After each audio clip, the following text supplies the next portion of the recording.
significant challenge have you faced since the launching of your startup, and how did you overcome that?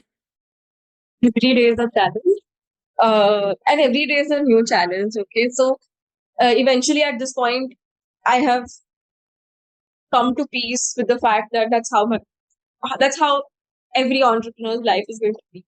Challenge mainly was upskilling myself, because there were so many things that I had no idea about, whether it is um, like whether it's just handling money, handling a team, handling you know business side of things, marketing, sales. These are never things that we even thought about, and you would think that okay, just hire somebody to do it. But that's not how a startup can work, because you don't have that much fund to just keep hiring a very expensive trained people.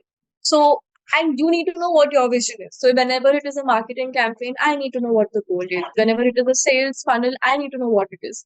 So for that, I have to first know enough to ask somebody what I expect of them.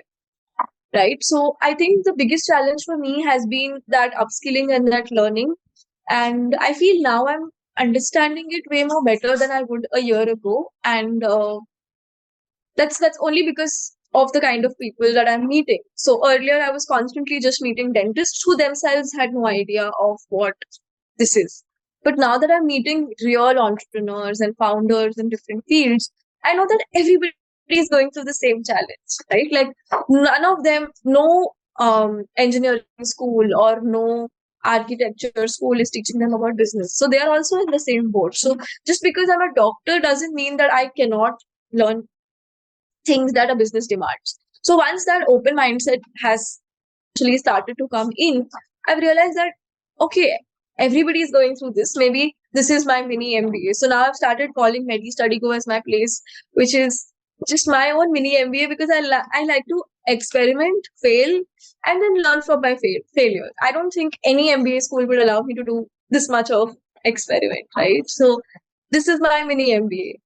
True, true, true. And it's a nice MBA to have also. Like it's a first baby, right? It's a Every very startup. expensive MBA to have. That's true. That's true. But somewhere, a doctor, whenever somebody applies or joins, even a doctor or a dentist, the thing is, once after passing even a clinic, that is itself a business. It's the era is gone when you just open your clinic and then it's done. It's not right now like that. The market is so competitive. You have to learn about the business part of it. You have to relearn a lot of things. You have to unlearn a lot of things.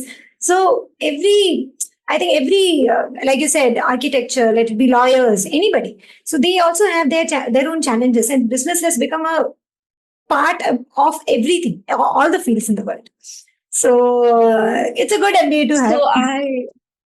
So I actually realized, I always had this question when people told me that, um, I was surprised, to be really honest, when people said dentistry has no scope. And I really questioned it, in the sense that I really thought about why it's like that, why they're able to say something like this. And I realized that the only reason why they say that dentistry is underpaid is because they don't understand money, or they don't understand business. And I, in fact, recently had a talk about this to my own juniors in Manipal, wherein I spoke about how a dental clinic is in itself a startup, because you have to know simple things like performance marketing. You need to know your designing. You need to know what you want to speak to the customer. You need to know how to have a team, because you don't know all the 9 specialties alone. You need to know how to This network, marketing, because this how are you? finance, 100 things. So, so I realized, and I spoke about this, that first of all, it's a need, but I believe that even if you incorporate it into the curriculum of dentistry, it's not like it's going to change anything. Because how much, if somebody tells me like write an exam about business or like networking, I can only write what's given in my book. But until I experience it and I really know its value, I'm not going to accept it, or I'm not going to apply it. So It's a I practical really feel knowledge. that it needs to be hands-on. Yeah, Yeah, yeah. it's So true. it is dental clinic is a mini startup. It's your own startup. Yeah. So true, so true. And like, what motivates you to, to be the founder in spite of having so many challenges? It's very satisfying in the sense that every time I'm able to, like, every time a student tells me that I had a good exam, or even if so there was a time when, I remember that it was hard to get students to even try something like this.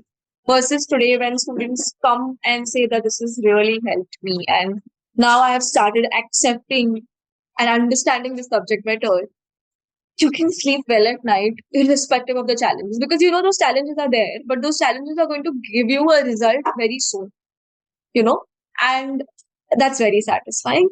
Apart from that, yes, um, a lot of like challenges are helping me grow very quickly, right? Like my mindset constantly changing week on week or month on month is crazy. Like today, I can confidently go up and speak to various founders, or I can go and confidently speak on the stage. Those were things that I did not have a year ago, but I have it now. So I can only imagine what kind of growth this field will give me after say 10 years. So it's just about telling yourself that it's a good field because you're growing. It doesn't matter when and where, but eventually you will come at a place where you're learning something new every day.